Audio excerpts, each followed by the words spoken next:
दोस्तों आज के इस वीडियो के अंदर मैं आप सभी के साथ में अपनी क्लास 6 जियोग्राफी सब्जेक्ट के चैप्टर नंबर 4 को स्टार्ट करूंगा, जो कि आप सभी का है मैप्स। तो चलो फटाफट से अपने चैप्टर को स्टार्ट करते हैं और समझते हैं इसके अंदर हमें क्या क्या चीज़ें यहाँ पे सीखने को मिलने वाली हैं। तो सबसे पहले हमारा टॉपिक यही आता है मैप्स को लेके। यहाँ पे बोलता है you have learn in the previous chapter about the advantage of a globe.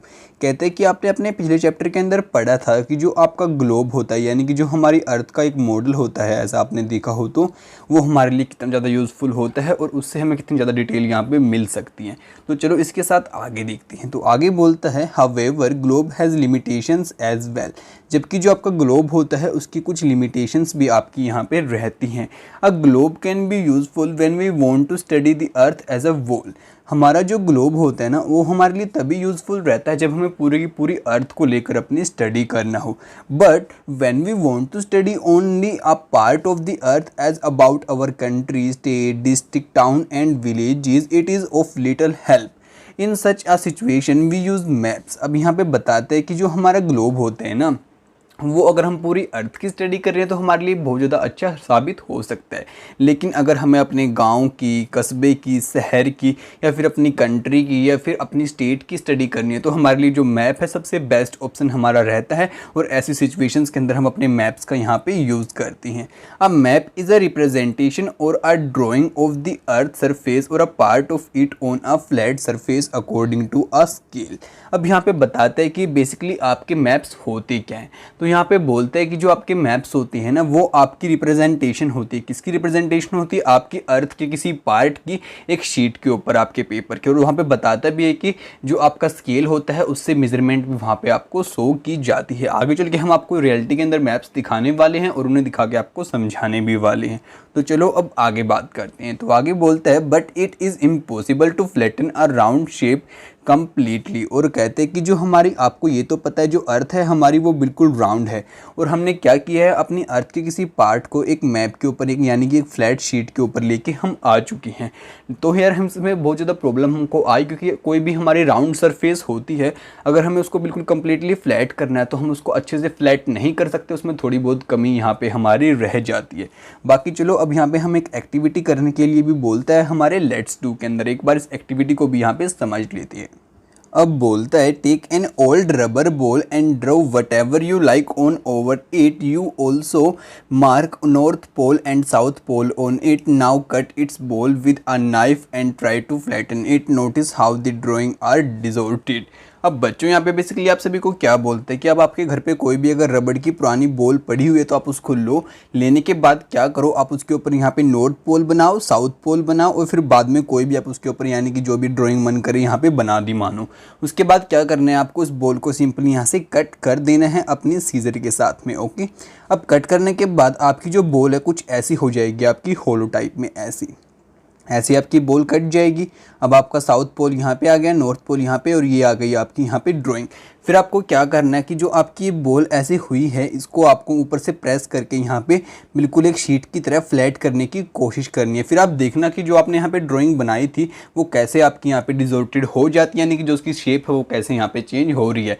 इससे आप इजीली समझ सकते हैं कि भाई अगर कोई हमारी राउंड शेप है, हमें उसको बिल्कुल फ्लैट करना है, तो वो हमारी कंप्लीटली फ्लैट नहीं हो सकती, उसमें हमारी कोई ना कोई प्रॉब्लम यहाँ पे जरूर देखने को मिलेगी। इसलिए जो आपकी यहाँ पे ग्लोब होता है वो तो आपकी अर्थ का एक परफेक्ट मॉडल होता है, जबकि जो मैप होता है उनके अंदर आपकी थोड़ी बहुत कमी यहाँ पे हो सकती है।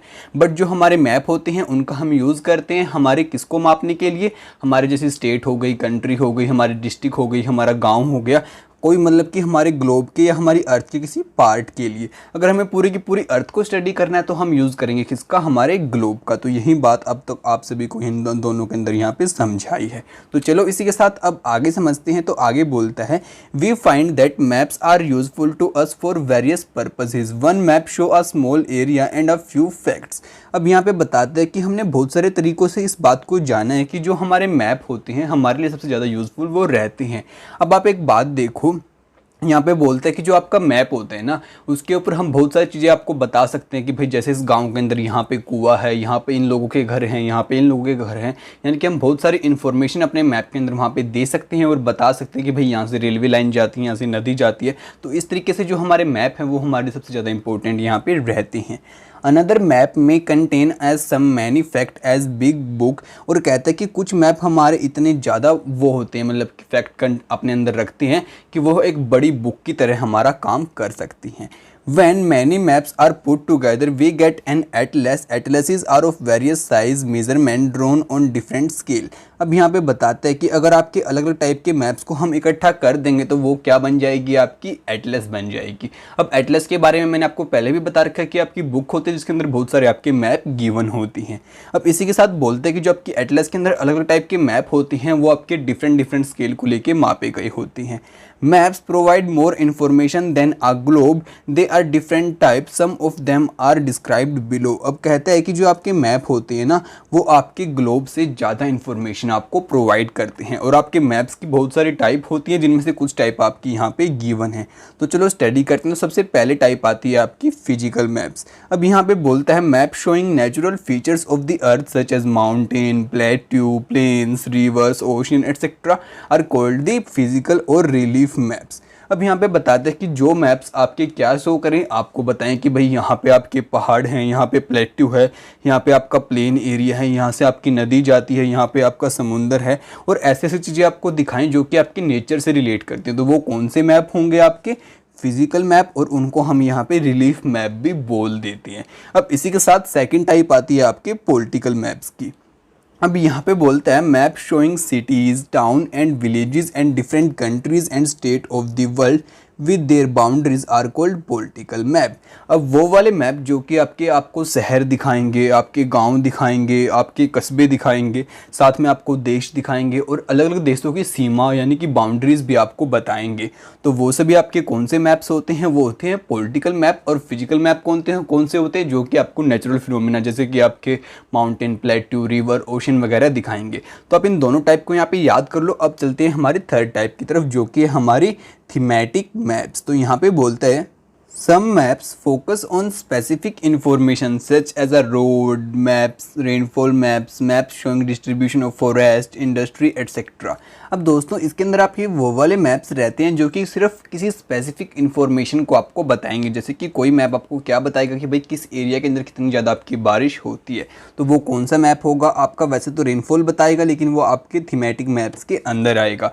ऐसे कुछ मैप्स आपके होते हैं जो कि आपको रोड के बारे में बताते हैं, कुछ मैप्स होते हैं जो कि आपको फॉरेस्ट एरिया के बारे में बताते हैं, यानी कि वो आपको कोई स्पेसिफिक इन्फॉर्मेशन किसी चीज़ की दे रहे हैं। तो वो आपके कौन से मैप यहाँ पे होंगे, थीमेटिक मैप्स। उसके बाद बोलता है suitable title are given on the basis of information provide in this maps. और कहता है कि हमने इसको ये टाइटल इसीलिए दिया है क्योंकि इन मैप्स के अंदर आपको बहुत ज़्यादा अच्छी इन्फॉर्मेशन मिलती है जिस भी टॉपिक के बारे में आप सभी को ये बता रहा है। There are 3 components of maps, distance, directions and symbols. अब कहता है कि जो आपके मैप्स होते हैं उसके 3 सबसे इंपॉर्टेंट कंपोनेंट्स आपके रहते हैं। सबसे पहले तो आती है आपकी डिस्टेंस, फिर आती है आपकी डायरेक्शन, फिर आती है आपके सिंबल्स। क्योंकि यार इन्हीं की हेल्प से आप समझ पाते हैं अपने मैप को और स्टडी कर पाते हैं अपने मैप की बुक को। अब देखो आपको डायरेक्शन डिस्टेंस पता होगी तभी तो आप बता पाएंगे कि भाई ये जो हमारी चीज़ है इससे हमारे इतनी दूरी पर है। और अगर आपको डायरेक्शन पता होगी तभी तो आप बता पाएंगे कि आपको जाना कहाँ है, आपको नॉर्थ जाना है, आपको ईस्ट जाना है, आपको वेस्ट जाना है या फिर आपको साउथ में जाना है। और अगर आपको सिंबल्स का पता होगा तभी तो आप बता पाएंगे आगे आपके सामने रेल की लाइन आने वाली है, आपके सामने नहर आने वाली है, नदी आने वाली है, मतलब क्या चीज़ें आने वाली हैं। तो ये आपके 3 जो है ना सबसे इंपॉर्टेंट कंपोनेंट्स आपकी मैप के यहाँ पे रहती हैं। तो चलो इनको 1 बाय 1 हम स्टडी करते हैं। तो सबसे पहले आपका आता है यहाँ पे डिस्टेंस। अब यहाँ पे बोलते हैं maps are drawing which reduce the entire world or a part of it to fit on a sheet of paper. कहते हैं कि हम मैप्स को इस तरीके से ड्रॉ करते हैं कि जो हमारा वर्ल्ड का बहुत बड़ा पार्ट होता है ना वो भी हमारे एक पेपर की शीट के ऊपर आ जाता है। और we can say maps are draw to reduce scales. अब कहते हैं कि और हम अपने जो मैप्स बनाते हैं उनके स्केल्स को रिड्यूस करके बनाते हैं, इस टाइप से बनाते हैं कि उसके स्केल्स की हेल्प से हम इजीली डिस्टेंस को फाइंड आउट कर पाएँ। But this reduction is done very carefully so that the distance between the places is real. और यहाँ पे आपको यही बात बोलते हैं कि जो वो डिस्टेंस को हम रिड्यूस करते हैं ना मैप के ऊपर अपनी एक शीट के ऊपर लाने के लिए, उसको हम इस तरीके से करते हैं कि जो हमारे रियल डिस्टेंस है हम उसके बारे में इजीली जान पाएँ और उसको फाइंड आउट यहाँ पे कर पाएँ। It can only be possible when a small distance on paper represent a large distance on the ground. और ये तभी पॉसिबल हो पाता है जब मानो कि आपके पेपर के ऊपर कोई छोटी सी डिस्टेंस आपको दे रखी है, उसको अगर हम ग्राउंड के ऊपर देखेंगे तो वो हमें बड़ी डिस्टेंस यहाँ पे दिखाई देगी। तो हम क्या करेंगे, इन दोनों को एक दूसरे के यहाँ पे इक्वल बना देंगे और उसकी हेल्प से हम अपने पेपर के ऊपर छोटी डिस्टेंस को दिखा सकते हैं।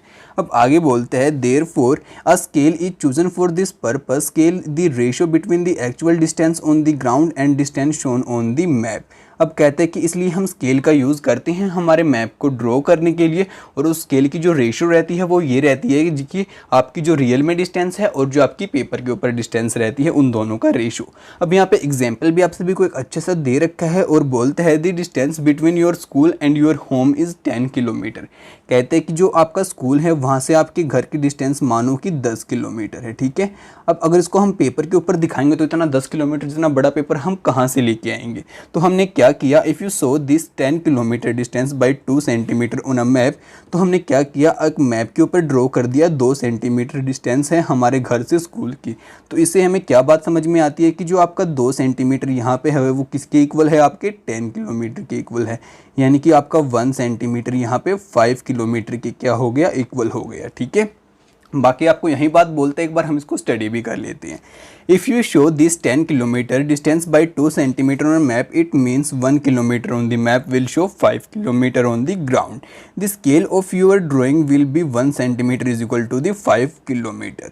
अब यहाँ पे बोलते हैं कि तो आपके जो स्केल हुआ मैप का वो क्या हुआ, मतलब कि 1 सेंटीमीटर आपके स्केल में किसके इक्वल है, 5 किलोमीटर के इक्वल है। इससे हम बड़ी बड़ी डिस्टेंस को अपने मैप के ऊपर इजीली क्या कर सकते हैं, शो कर सकते हैं। Thus scale is very important in any map, इसलिए जो आपका स्केल होता है वो सबसे ज़्यादा इंपॉर्टेंट होता है आपके किसी भी मैप के अंदर। If you know the scale you will be able to calculate the distance between any 2 places on a map. और कहते हैं कि अगर आपको स्केल के बारे में अच्छी इन्फॉर्मेशन है तो आप कोई भी डिस्टेंस कैलकुलेट कर सकते हैं अपने मैप के ऊपर से उसको देख के। तो चलो इसी के साथ आगे देखते हैं क्या बोलते हैं। When large area like continent or countries are to be shown on a paper, then we use a small scale। अब कहते हैं कि जो अगर हमें क्या करना है, आपकी मानो पूरी की पूरी कंट्री को या फिर हमें पूरी कॉन्टिनेंट को या फिर मानो कि हमें बहुत बड़ी चीज़ को अपने छोटे मैप के ऊपर शो करना है, तो हम कौन से स्केल का यूज़ करेंगे, अपने स्मॉल स्केल का। For example 5 centimetre on the map shows 500 kilometre of the ground, it called a small scale map.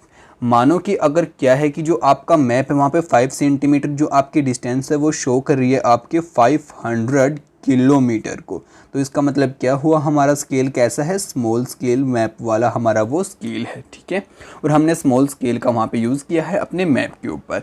When a small area like your village or a town is to be shown on paper, then we use a large scale that is 5 centimetre on the map show 500 metre only on the ground. अब यहाँ पे बोलता है, ऐसे अगर मैं आपको बताऊं कि आपको अगर आपके गांव को शो करना है, आपकी स्टेट को शो करना है, या फिर मानो आपको आपके ज़िले को शो करना है, तो आप क्या करोगे, आपकी छोटी मोटी डिस्टेंस होंगी। जैसे कि मानो यहाँ पे 5 सेंटीमीटर आपके मैप के ऊपर है, वो शो कर रहा है आपको 500 यहाँ पे मीटर।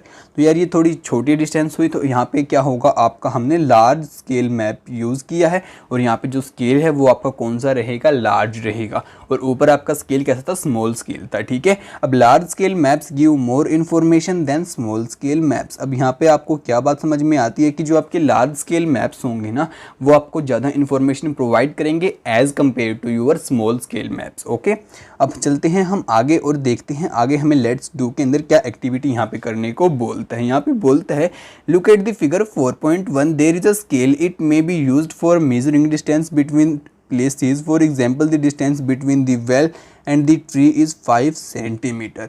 अब कहते हैं कि आप इस फिगर 4.1 को देखो, यहाँ पे जो आपका वेल है यानी कि आपका कुआं है और यहाँ से कौन सी डिस्टेंस आपको बोली है, distance between your well and tree is 5 centimetre. अब ये तो हो गया आपका वेल और ये हो गया आपका ट्री, और यहाँ से यहाँ की डिस्टेंस हमें दी है यहाँ पे 5 सेंटीमीटर, ठीक है। अब ये बात हमें समझ में यहाँ पे आ चुकी है। अब आगे बोलता है, it's means that the actual distance is 50 metre. यहाँ पे क्या हुआ, मतलब कि जो हमारी एक्चुअल डिस्टेंस है वो कितनी है, 50 मीटर यहाँ पे रहने वाली है। क्योंकि आपको मैंने पीछे एक बात नहीं दिखाई, उसको आपको नोटिस यहाँ पे खुद से करना था। बाकी आप यहाँ पे एक बार ध्यान से देखो, आपको ये स्केल दिखाई देगा इस मैप के नीचे। ऐसे ही आपके हर एक मैप के पास स्केल होता है जो कि आपको डिस्टेंस यहाँ पे बताता है। अब यहाँ पे दे रखा है कि जो आपका 1 सेंटीमीटर है वो इज इक्वल टू किसकी है, आपके 10 मीटर के इक्वल है। बाकी मैं आपको एक बार जूम करके भी इस फिगर को दिखा देता हूँ जिससे कि आपको इसको और अच्छे से आप समझ पाएँ। ये देखो, ये आपको यहाँ पे दिखा रखा है आपका स्केल, जो कि जिससे कि देख के आप बहुत अच्छे से इसको बात को समझ सकते हैं। और यहाँ से हमारा वेल है और ये हमारा जो ट्री है, यहाँ तक कि आप डिस्टेंस देख सकते हैं। यहाँ पे वैसे तो हमारी 5 सेंटीमीटर हमने मैप के ऊपर शो कर रखी है, लेकिन हमारा 1 सेंटीमीटर 10 मीटर के इक्वल है, तो यहाँ से हमारी कितनी हो गई, 50 मीटर। तो ऐसे हम किसी भी डिस्टेंस को इजीली फाइंड आउट कर सकते हैं हमारे मैप की हेल्प से, और हम ऐसे ही अपने स्केल को यहाँ पे नीचे शो भी करते हैं। चलो अब आगे अगेन से हमारे टॉपिक पे आते हैं, उसको स्टडी करते हैं, कंटिन्यू करते हैं। अब बोलते हैं now the distance between the PO to the Karim house is 12 metre. अब यहाँ पे किसकी डिस्टेंस बता रहे हैं आपको, जो PO है वहाँ से किसके हाउस की, आपके करीम के हाउस की डिस्टेंस आपको ये वाली कितनी बताई है, यहाँ पे आपको बताई है 12 सेंटीमीटर। इट्स मीन आपकी कितनी हुई, अगर हम इसको आपके रियलिटी में बताएंगे तो ये हो गई आपकी 120 metre on the ground. But you can not fly like a bird directly from E to A, you will have to walk on the road. Let us measure the total walking distance from E to C and then C to M, M to B and B to A. Add all this distance, this will be the total walking distance from the cream house to the post office. अब यहाँ पे क्या बोलते हैं कि जो आपका ये वाला पॉइंट है ना E, और यहाँ से A पॉइंट तक की डिस्टेंस तो आपको यहाँ पे बता दी 12 सेंटीमीटर, जो कि आपकी 120 सेंटीमीटर आपकी हो गई। लेकिन आप एक बर्ड की तरह यानी कि एक पक्षी की तरह यहाँ से फ्लाई करके तो नहीं जा सकते। आप कैसे जाएंगे, आप ऐसे ट्रैवल करके जाएंगे। तो आपको इस डिस्टेंस को यहाँ पर फाइंड आउट करना होगा। सबसे पहले आप डिस्टेंस फाइंड आउट करो E से C तक की, फिर C से M तक की, M से B तक की, फिर A तक की, फिर सभी को एक दूसरे के साथ में यहाँ पे प्लस कर दो और आपका आंसर जो है आपके सामने यहाँ पे निकल के आ जाएगा। तो यार दोस्तों, इसके साथ हम अपने पार्ट को यहाँ पे एंड करते हैं। अब डायरेक्शन टॉपिक को हम समझेंगे अपने नेक्स्ट पार्ट के अंदर। अगर आप उसको मिस बिल्कुल भी नहीं करना चाहते तो फटाफट से जाके हमारे चैनल को सब्सक्राइब कर लीजिए और साथ में बेल नोटिफिकेशन को आप ऑन करना बिल्कुल भी मत भूलना। और यार इस वीडियो को अपने दोस्तों के साथ में शेयर जरूर करना, जैसे अगर वो भी घर बैठे बैठे स्टडी कर पाएँ। तो आपसे मिलते हैं जल्द ही अगली वीडियो के साथ में, तब तक के लिए दोस्तों बाय बाय।